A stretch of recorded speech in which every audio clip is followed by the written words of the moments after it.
I've seen the future, but I don't know how to operate it. So as designers, we're meant to know the future because we design it. And this role for design was pioneered by this man, Norman Bell Geddes, one of the first industrial designers in 1930s America. In 1939, Geddes was commissioned by General Motors to design the Futurama for the New York World's Fair. And the Futurama was a model of Geddes' vision of a world lived at speed. It was a sprawling network of highways that reached beyond the sort of radial city vision of Corbusier into the surrounding landscape.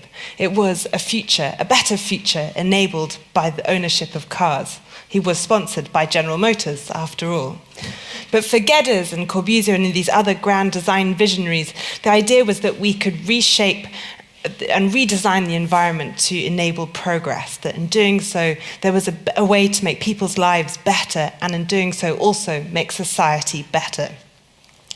And this dream of better, this vision, is something that we still have today, the idea that progress, technological progress, looks forward. There's a state of improvement, that our lives will reach some state of perfection at some point in the future. And I'm interested in how design carries this promise, this implicit promise of a better future with it. The idea that design makes things better is something that we just accept. But does design make things better? What do we even mean by better? I think that's something that we really need to discuss. Sorry, the PowerPoint to Keynote transition. When we actually think about better, what are the metrics that we're talking about? I mean, a general kind of set of things could be faster, cheaper, more abundant, this idea of kind of measurable things that come into sort of metrics like GDP, for example. But by this set of metrics, this is a model better future, the Amazon distribution warehouse. We know that it brings lots of benefits. We use this model all the time, but we also know that it brings a lot of problems with it, in terms of worker welfare or massively increased road pollution as we have this exploding number of home deliveries. Is this a better future? Well, I think that's something that we need to discuss as design and technology take problems and solve them and give us more problems in the process, all in the name of progress. I think we need to think about this. What future is it that we want to design? And we need to do this by designing better. And I mean this quite literally. Can we use design as a tool to actually understand what we mean by better, to design new ways of thinking about this? So this is something that I'm looking at in my research, and I'm going to talk about two very different kinds of approaches that I've been working on over the last few years that start to, for me, open up this question and hopefully point to ways forward, perhaps. But first, I'll introduce you to this. This is a plate of bacteria. It's vintage. It's a decade old now. This is really old school technology. It was engineered by undergraduates for a student competition, and they engineered the bacteria so that they go dark when they're exposed to light, like photographic film. And this is a very early example of a technology called synthetic biology. And we're lucky we have a real synthetic biologist here in the audience, and she's going to explain more about the science and leave me just to talk about the bigger picture, thank goodness today. But for me, what's been so interesting working in this field for the last 7 years is the kind of promise around it. One of the big promises is that it could improve and give us a better future by giving us ways to engineer biology to make useful things for the benefit of humanity, from medicines and materials through to fuels. So the dream is to be able to turn sugar into fuel, so we can carry on to living as we do today. And this is something that I've been really questioning, is this is a true disruptive technology, we're being told. But actually, I think it's promising to disrupt nothing. We're going to carry on living as we do today. And this, for me, is the heart of this question. If we're actually going to the effort of transforming biology into a 21st century design discipline, transforming life into a material to make stuff that's useful for us, then what do we mean by good design? So this question has been at the heart of my research the last few years, and it was the heart of this project, Synthetic Aesthetics, that was an experimental international research project that went on for 4 years, sort of from a very kind of light touch beginnings, where we brought together 6 artists and designers and 6 synthetic biologists into collaborations. And what's really unusual about this project is that it was funded by scientific research. This was science funding to enable artists and designers to go into labs, but also crucially to get the synthetic biologists out of the lab and into the artists and designers' studios. So it began as a series of 2-week exchanges both ways, and these collaborations went on for years, and amazingly actually resulted in a book, because these are 20 people who really disagree. And that was like what was so great about this series of collaborations, is to find common ground and actually to accept that there's disagreement in this process. So Christina was one of the residents, and she'll talk about this, but we had a real range of people, and we asked these residents to talk about these questions. Can we design life? How might we design life? And what might it mean to design it well? And this is kind of crucial thing as they went into the labs and the studios, and we asked them to kind of disrupt their normal ways of working, crash their different approaches and ways of thinking together to identify new kinds of questions and new spaces for critique and innovation. So, I mean, just to give you a flavor of it, we don't have lots of time, but a plant scientist and an architect redefined the idea of the biological computer. So instead of programming DNA code, which is what synthetic biologists like to do, they imagined the whole cell as a computer and actually captured the way it processes data.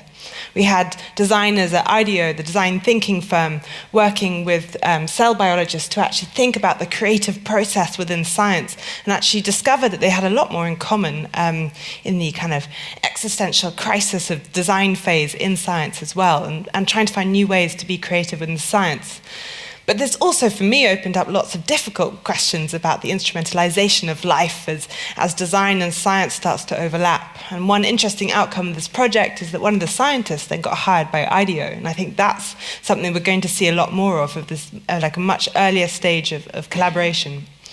But synthetic aesthetics, for me, and so working on this project for 4 years, was so important because not only did it set up a global network of sort of collaborations and links and universities and a much bigger sort of network of operations than the actual project, which was very, very lightweight and quite virtual in terms of its infrastructure, but it's opened up critically a space for critique within the lab and within the studio, actually opening up a space for inquiry in the process of innovation. And for me, what's so important is this idea that we can actually use art and design as a way to open up these very difficult conversations about a new technology, for example, in this case. The book, 20 people, different ambitions and goals, fighting, and actually in that process of democratic disagreement, coming to new knowledge. And I think this offers a really good model for ways going forward. And I seem to spend a lot of time in conflict. So this is another project one of my own projects. And this, again, 2 groups of people who wouldn't normally interact. Conservationists and ecologists met with synthetic biologists for the first time. It was like one of those kind of first date scenarios. Are they going to get on? And I went along to this conference because I was really curious about this relationship between these 2 groups who agreed to officially meet. And I drew this as a sketch after this meeting because it became really obvious to me how the conservationists and ecologists are busy looking this way, like how do we preserve everything that's ever been and stop human influence, like how do we stop time? Meanwhile, the synthetic biologists, and no offense, Christina, like how do we invent life? What new stuff can we make for the benefit of humanity? And the question is, what's happening now and how do these 2 interact? Do they actually have anything in common or should they actually be opposed to each other? So yeah, as I said, it was like a first date where everyone was sort of sniffing around trying to work out if they had anything in common. But the backdrop to all of this, meanwhile, is the 6th extinction. We are undergoing, arguably, one of the great extinction events in terms of biodiversity. The dinosaurs dying was one of these events. But this time, we've caused it.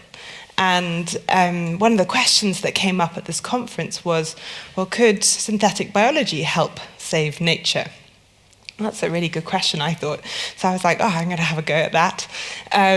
So this project was called Designing for the 6th Extinction, and I consulted with synthetic biologists and conservationists along the way to ask questions about how we might imagine a future nature saved by engineering. And one of the things I learned in this process was about this conservation strategy called rewilding, where we release organisms, creatures into the wild to help them rebuild damaged ecosystems.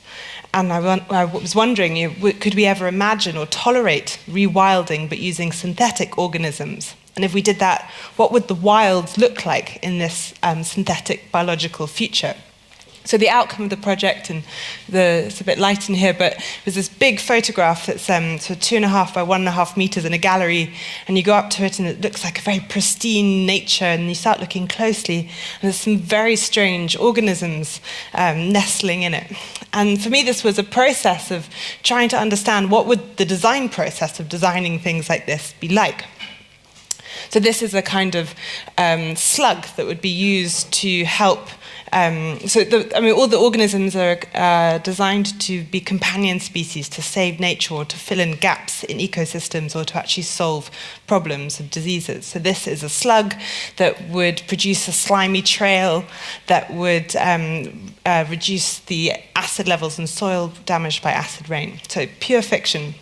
But I was interested in actually thinking about the processes, the political and legal processes that would enable a situation like this to ever happen. What would the ownership models be like? So they were described only in terms of patent applications, and I was talking to kind of experts in this process, and I wanted to talk about these organisms just in terms of instrumental machines. I mean, they are devices to save nature. So the slug produces kind of slime, but I also wanted to bring in the kind of language that synthetic biologists are using now and the kinds of approaches they're developing. So genetic kill switches, this idea that we could design and control systems to enable biosafety. So it would die after 28 days, you don't have to worry. This was a kind of mushroom fungus that would solve the problem of sudden oak death as oak forests are being decimated around the world. And it would operate using an expanded DNA system, so it's like a different operating system to the nature that we know. Again, this is a real approach that's being developed in labs around the world, rewriting the DNA code. This was a kind of sticky biofilm on leaves to capture pollutants and viruses. And this is a sort of porcupine with rubbery spines that would be used where mammals have been made extinct to fulfill their role of seed dispersal. So it would collect things in its spines and it would kind of ping off and fulfill that role while nature recovered.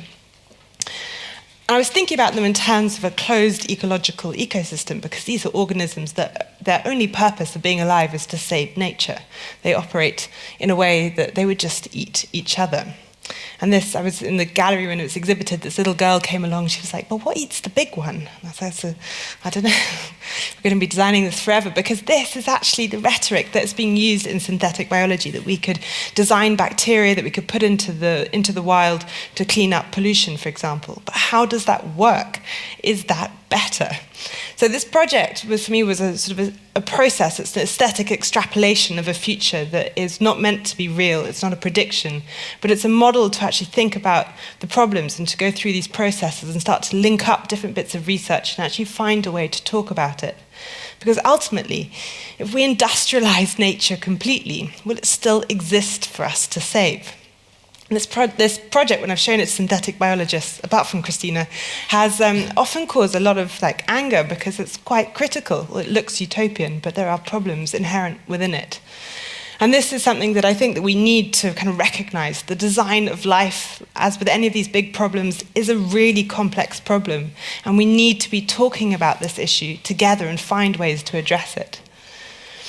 I think that we need to think about the kind of better future that we want to design. We can't just imagine design as this magical problem-solving process. I think design can be used to ask questions, to probe, to make tangible, to investigate. And this question of the better future is one that we need to be having together, as a discussion we need to have together. We can't just leave it to government or scientists to define what we mean by better. If we want a better future, we need to ask what that dream of better is. Thank you.